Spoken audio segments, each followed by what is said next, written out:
से ईश्वर में आप सबको की सलामती हो। आज का जो थीम है, टॉपिक है, वो है सच्चे प्रस्तार। यूहन्ना 4 बाब उसकी 24 आयत में खुदा रूह है और ज़रूर है कि उसके प्रस्तार रूह और सच्चाई से प्रस्तिश करें। कलाम यीशु मसीह ने कलाम में 3 बातों पर रोशनी डाली है, मुकाशफा डाला है। खुदा रूह है। सवाल है कौन सी रूह है, कैसी रूह है। कलाम में यीशु बोल रहे हैं कि इन्होंने 3 बातों पर रोशनी डाली है। खुदा रूह है। सवाल, खुदा रूह है तो कौन सी रूह है, कैसी रूह है। और जो कहने वाला है, जो बताने वाला है, जिसने बताया है, खुदा रूह है और ज़रूर है कि उसके प्रस्तार रूह और सच्चाई से प्रस्तिश करें। जिसने ये कहा, बताया है, यानी यीशु मसीह ने, वो खुद किस रूह के मालिक हैं, जिसने ये बताया है, जिसने ये रोशनी डाली है, जिसने ये सिखाया है, उजागर किया है। वो खुद हैं फजल और सच्चाई की रूह से मामूर, ईमान का बानी और कामिल करने वाला। और उसकी मामूरी में से हम सब ने पाया, यानी फजल पर फजल, जिसका कलाम सुनने से ईमान पैदा होता है। ईमान सुनने से पैदा होता है, सुनना मसीह के कलाम से।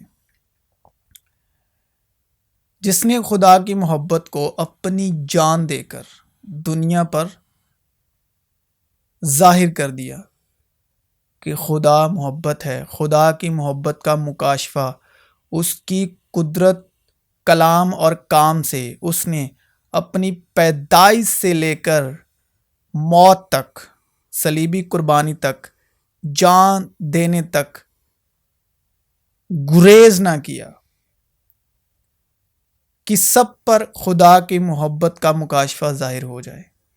खुदा मोहब्बत है, अहाबा है, खुदा रूह है, खुदा सच्चाई है। खुदा की रूह क्या है? खुदा की रूह क्या है? खुदावंद की रूह मुझ पर है। खुदावंद की रूह क्या है? खुदावंद की रूह मुझ पर है। इसलिए खुदा की रूह क्या है कि उसने मुझे गरीबों को खुशखबरी देने के लिए मसा किया।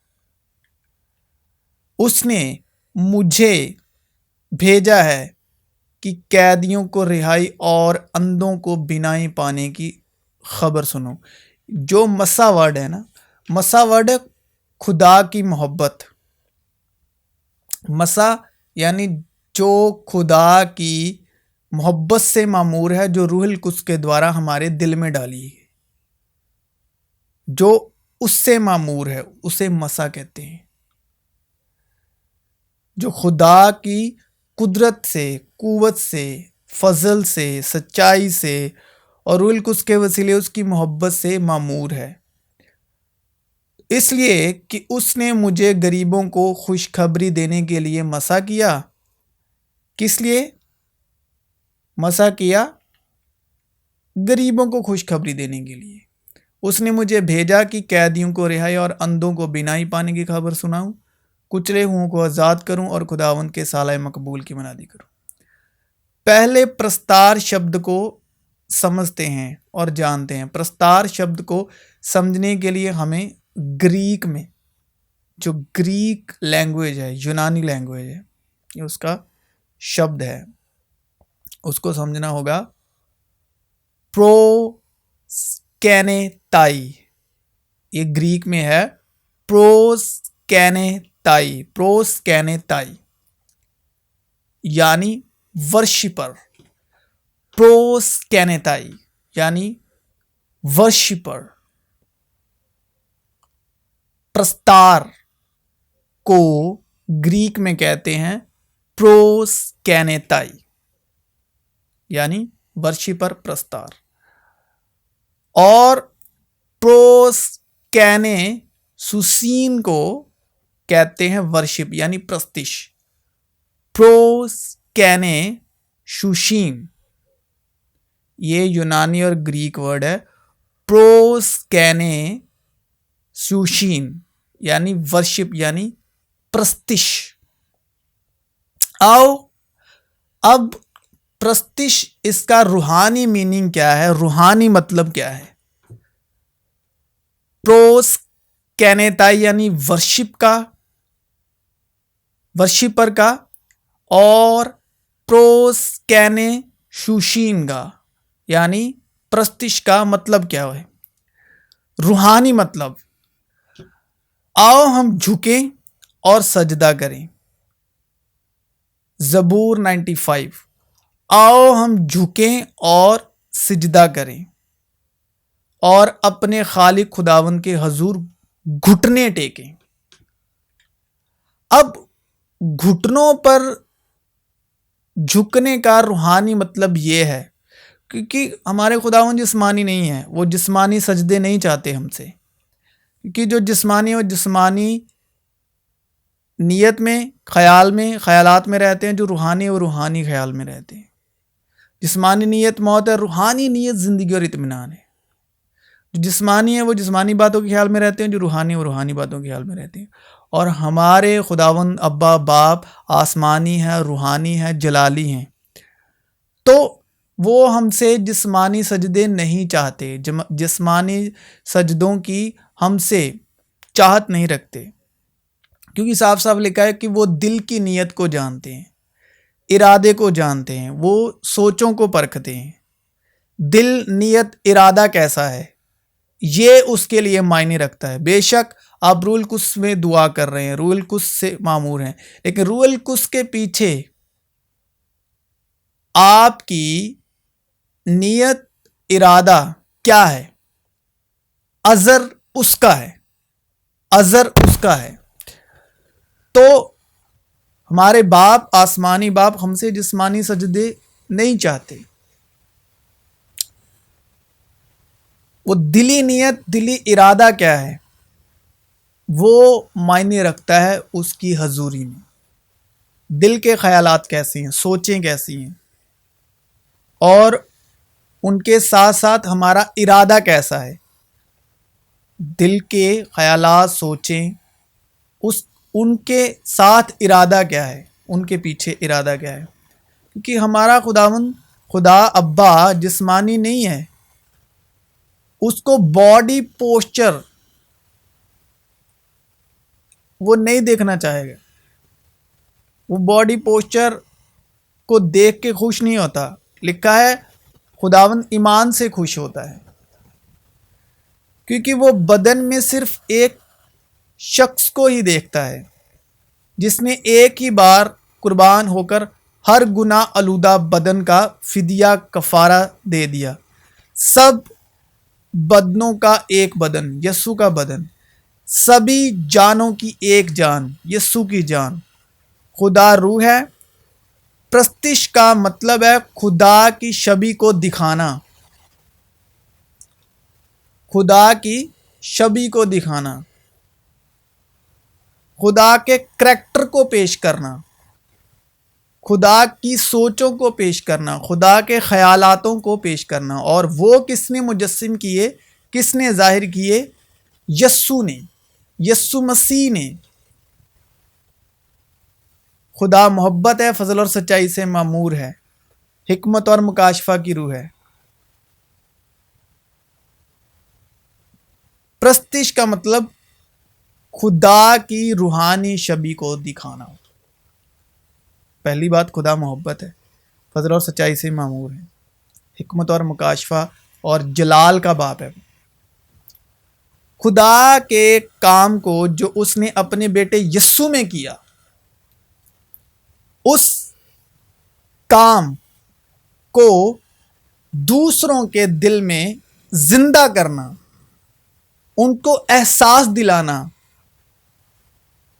कि उसके बेटे मसीह यस्सु में एक गुनाह आलूदा शख्स के लिए क्या किया। उसके बेटे मसीह यशुआ में एक गुनाह आलूदा शख्स के लिए क्या किया। उसके काम कलाम को जाहिर करना, मुजस्सिम करना, प्रस्तिश करना है और प्रस्तार का काम है। और उसमें उस मोहब्बत को जाहिर करना, मुजस्सिम करना जो खुदा शुरू से करता रहा है, शुरू से, जिसका सबूत बेटे मसीह यस्सु को सैक्रिफाइस करके उसने दुनिया को दिया। एक प्रस्तार और प्रस्तिश करने वाला कामिल ईमान होना चाहिए। मैं खुदावंद दिलों दिमाग को जांचता और आजमाता हूं ताकि हर एक आदमी को उसकी चाल के मुवाफिक और उसके कामों के फल के मुताबिक बदला दूं, क्योंकि खुदाए सादिक दिलों और गुर्दों को जांचता है। इसी तरह रूह भी हमारी कमजोरी में मदद करती है, जो एक प्रस्तार है, प्रस्तिश और प्रस्तार। तो वो कमजोरों की शफात करने के लिए है, कमजोरों की शफात करने के लिए, कमजोरों की शफात करने के लिए।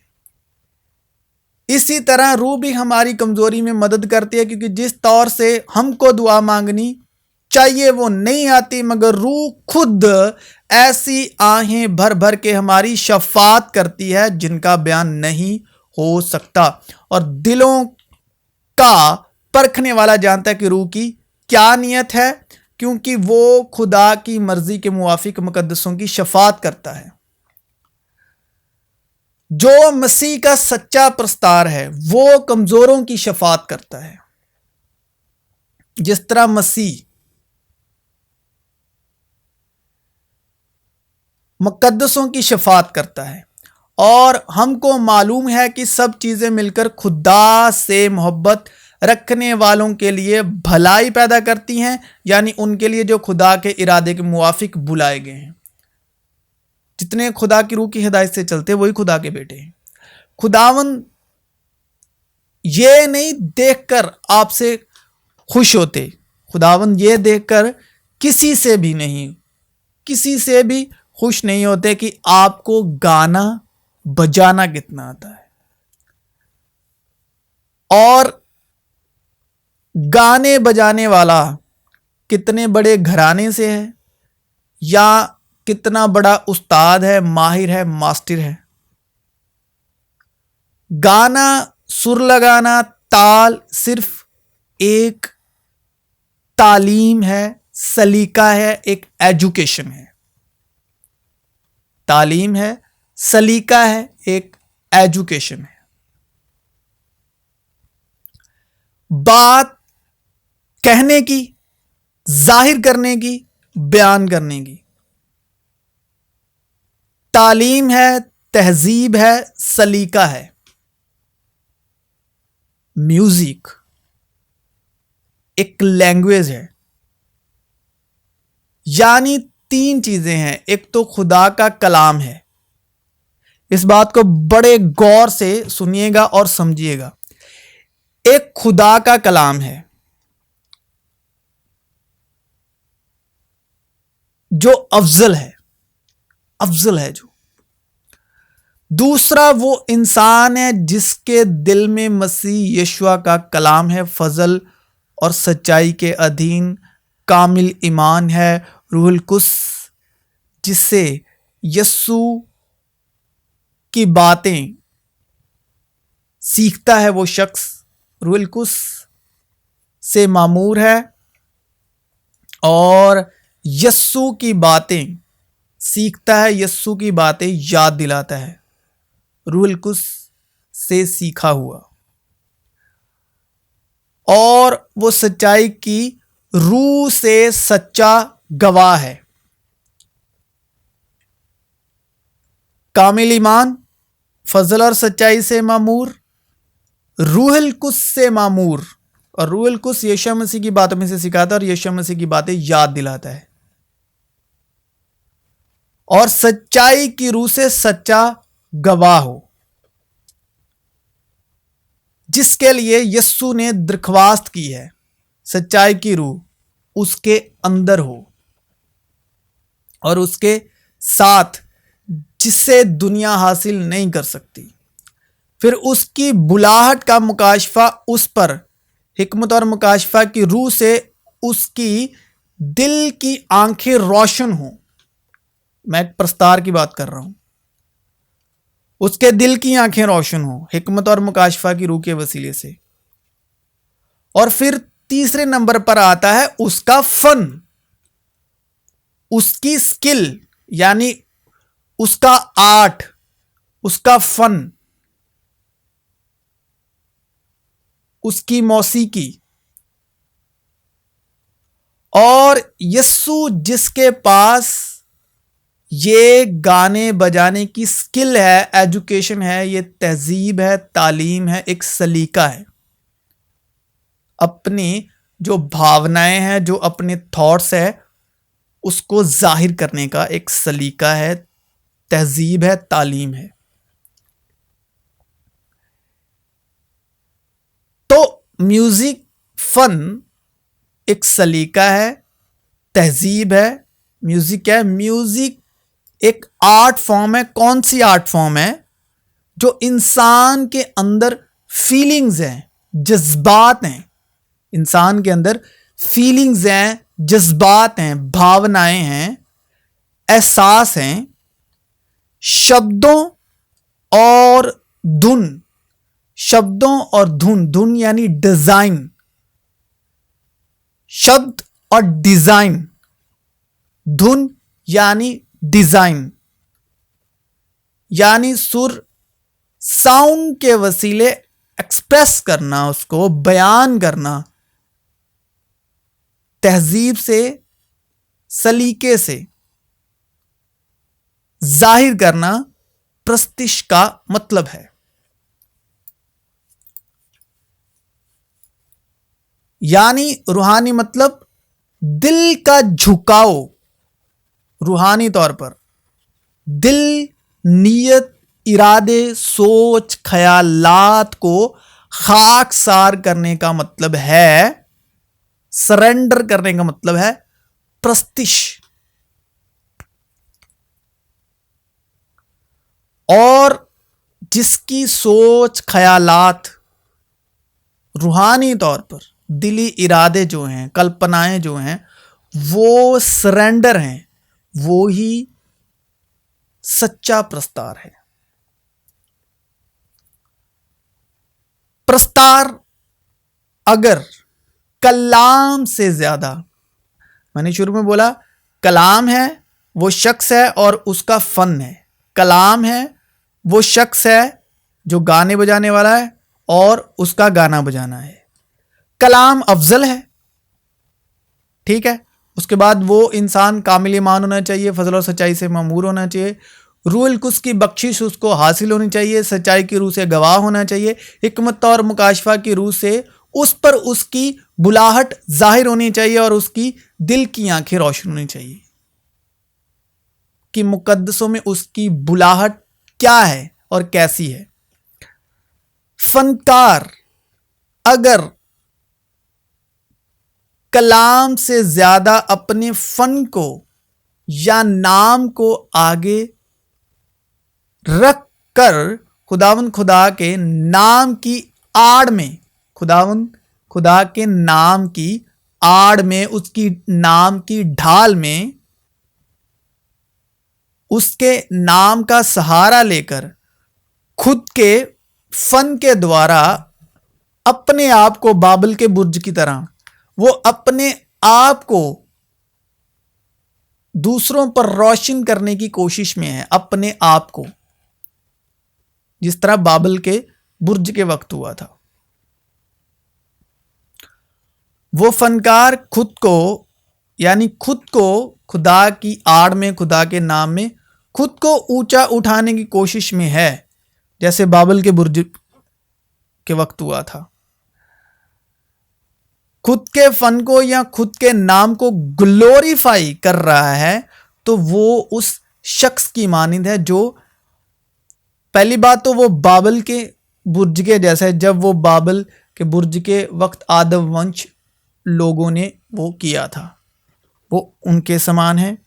तो वो उस शख्स की मानिंद है जो एजुकेटेड तो है, पढ़ा लिखा तो है, मगर पढ़ा लिखा होने के बावजूद उसके बोलने का, बात बयान करने का, किस मौका पर कौन से लफ्ज और उसका लहजा और उसकी अटेंशन तो वो उसी तरह है, उसके जैसा ही है कि पढ़ा लिखा होने के बावजूद, एजुकेटेड होने के बावजूद भी जो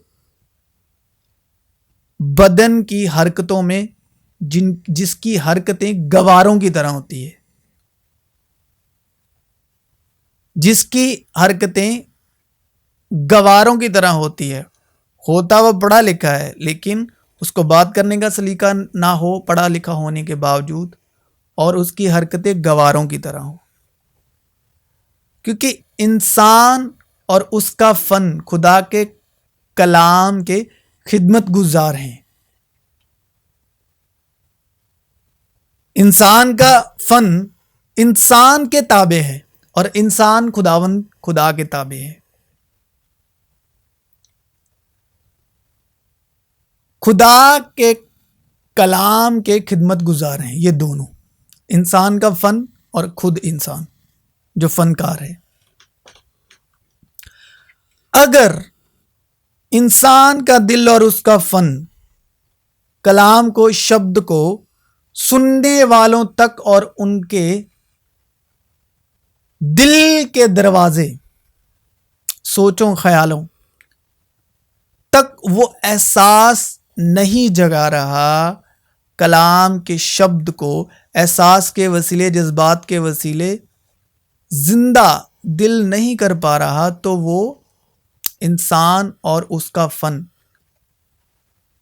वो दोनों ही अच्छे खिदमत गुजार नहीं है। ना उसका फन उस इंसान का खिदमत गुजार है, ना इंसान खुदावन का। कलाम अफजल है, बड़ा है,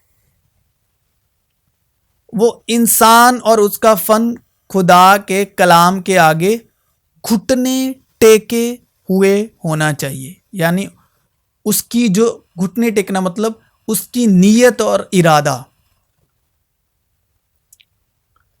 उसकी नीयत और इरादा जो है वो कलाम के आगे घुटने टेका होना हुआ चाहिए। उसकी सोचें जो हैं,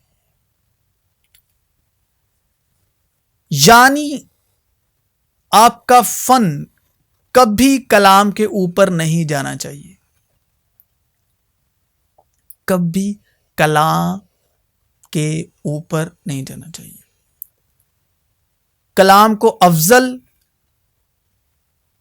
और अपने नाम को, फन को जीरो, खाकसार, खुद खाकसार करते हो, कलाम की खिदमत करनी है। यानी फन और फनकार दोनों कलाम के ताबी रहने चाहिए। क्योंकि फनकार खुदा के आगे जब सरेंडर होगा, फनकार का फन, उसका आर्ट फनकार से बड़ा नहीं है। फनकार का फन, उसका आर्ट फनकार से बड़ा नहीं है। क्योंकि फनकार का फन उसके अंडर काम करता है। फनकार का फन उसके अंडर काम करता है, ना कि फनकार फन के अंदर काम कर रहा है। फनकार का फन यानी उसके अंदर जो म्यूजिक है, जो उसके अंदर आर्ट है, फनकार का फन उसके अधीन काम करता है, ना कि फनकार फन के अधीन काम करता है। फनकार का फन उसके अधीन काम करता है, ना कि फनकार अपने फन के अधीन है। अगर प्रस्तार, दिल, रूह, नीयत, अकल, इरादे खाकसार होंगे प्रस्तार के, दिल रूह नीयत अकल इरादे खाकसार होंगे खुदा के आगे, तो उसका जो फन है, आर्ट है, अपने आप घुटनों पर आ जाएगा। तब प्रस्तिश का आगाज होता है कि जो कलाम जुबान से निकल रहा है, यानी अगर हमारे अंदर जिंदगी होगी, उसमें जिंदगी थी, वो जिंदगी आदमियों का नूर था और नूर तारीकी में चमकता है। अगर हमारे अंदर नूर होगा तो हम जो जिंदगियां तारीकी में हैं, जो रूहें तारीकी में हैं, तो हमारे वसीले खुदा का नूर उन पर चमकेगा, उनकी जिंदगियों में। लेकिन सबसे पहले हमें यह चेक करना है कि जो हम में नूर है, क्या वो तारीकी तो नहीं। हम दूसरों को नूर बांटते फिर रहे हैं, हमें खुद देखना है क्या जो हमें नूर है, क्या वो तारीकी तो नहीं। क्या वो वही जिंदगी है जो उसके बेटे में काम करती है? क्या हम में वही बेटे की रूह मुजस्सिम है? उसमें जिंदगी थी और वो जिंदगी आदमियों का नूर था। जिसके पास बेटा है उसके पास जिंदगी है, जिसके पास बेटा नहीं उसके पास जिंदगी नहीं। क्या हमारे पास बेटे का रूह है? अगर बेटे का रूह है, वो रोशनी जो हमारे दिलों में मुजस्सिम हुई, इब्तिदा में खुदा ने कहा रोशनी हो जा, और वो रोशनी मसीह यीशु जिसने हमारे दिल की गहराइयों पर नूर चमका, जिससे अगर वो हमारे अंदर उसका रूह है, जिसके अंदर मसीह का रूह है वो मसीह का है, जिसके अंदर मसीह की रूह नहीं वो उसका नहीं। तो उसको तहजीब से सुनने वालों के कानों के वसीले उसके दिल में बोया जाता है, क्योंकि ईमान सुनने से पैदा होता है, सुनना मसीह के कलाम से। अगर हमारे पास यीशु मसीह की तालीम होगी, यीशु मसीह की रूहानी बातें होगी, तो ही रूहुल कुद्स यीशु मसीह की बातें याद दिलाएगा, तो ही रूहुल कुद्स यीशु मसीह की बातों में से सिखाएगा। लेकिन यीशु मसीह की तालीम हमारे अंदर होना बहुत बहुत ज़रूरी है। ना के कलाम के वसीले, यीशु के वसीले लोगों के दिलों में अपने नाम, अपनी छवि, अपने आप को, खुद की पर्सनैलिटी को बोना।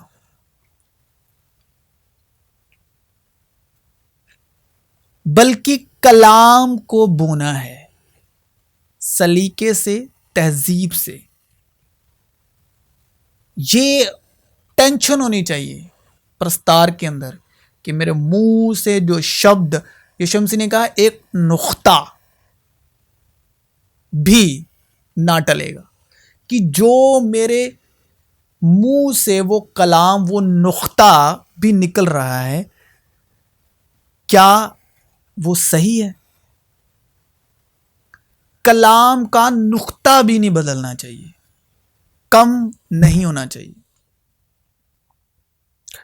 बल्कि कलाम को बोना है सलीके से, तहजीब से, शब्द को समझते हुए, उसकी गहराई को समझते हुए, उसके जज्बात को समझते हुए, उसके एहसास को समझते हुए, उतना आवाज़ और वो ही जो सुर की फीलिंग है, जो राग है, वहाँ पर वक्त पर सर बुलंद होना चाहिए। उसका सुर, ताल, फीलिंग, एहसास, जज्बात को उसकी लफ्जी गहराई को समझते हुए, कितना आवाज, सुर का वजन, पुकार यानी आकार जो होता है, आवाज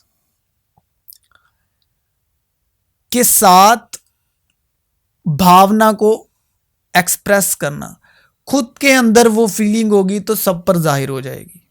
खुदा की मोहब्बत का रूह रूहुल कुद्स के वसीले खुदा की मोहब्बत हमारे दिलों में डाली गई है, तो वो अगर मोहब्बत हमारे अंदर होगी तो उसका असर हर एक पर होगा। तो भावना को एक्सप्रेस करना, एक्सप्लोर करना, लोगों के दिलों में रोशन करना, जैसे दिए से दिया जलाना होता है। दिए से दिया जलाना, अगर हम खुद रोशन होंगे तो ही दूसरों को रोशन कर पाएंगे। दिए से दिया जलाने वाली बात है। अगर हमारे अंदर तेल होगा तो हम दूसरों को भी दे सकते हैं। अगर हम खुद बगैर तेल के हैं तो दूसरों को क्या देंगे? हम खुद रोशन होंगे तो एक से दूसरा जल सकता है। तो अगर हम खुद ही बुझे हुए हैं तो दूसरे को क्या जलाएंगे? बेसिकली आप उस वक्त रूहुल कुद्स का काम करते हैं दूसरे के लिए, कमजोर के लिए, मददगार का, तो प्रस्तार का, रूहुल कुद्स का पाया होना खास तौर पर बहुत जरूरी है। बस ईमान सुनने से पैदा होता है, सुनना मसीह के कलाम से, और ईमान के बानी और कामिल करने वाले मसीह यीशु को ताकते रहें, जिसने उस खुशी के लिए जो उसकी नज़रों के सामने थी शर्मिंदगी की परवाह ना करके सलीब का दुख सहा और खुदा के तख्त की दाहिनी तरफ जा बैठा। तो रूहुल कुद्स का काम क्या है? यीशु की बातें याद दिलाना और यीशु की बात में से सिखाना, ये प्रस्तार का काम है। और एक मसीह पोइट का भी, क्योंकि वाकई में वो फरिश्तों का नहीं बल्कि इब्राहिम की नस्ल का साथ देता है। इब्राहिम की नस्ल कौन है? जो वादे की नस्ल है, ईमान वाले, यानी विश्वासी, जो दिल से ईमान लाया, जिसने जुबान से इकरार किया। अगर मैं आदमी और फरिश्तों की जबानें बोलूं और मोहब्बत ना रखूं तो मैं ठनठनाता हुआ पीतल या झंझनाती हुई झांझ हूं। और अगर मुझे नबूवत मिली और सारे भेदों और कुल इल्म की वाकफियत हुई और मेरा ईमान यहाँ तक कामिल हुआ कि पहाड़ों को हटा दूं और मोहब्बत ना रखूं, यानी मोहब्बत को जाहिर ना करूं, तो मैं कुछ भी नहीं।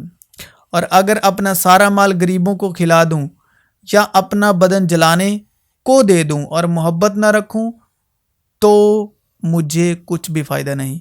मोहब्बत साबिर है, सब्र है और मेहरबान।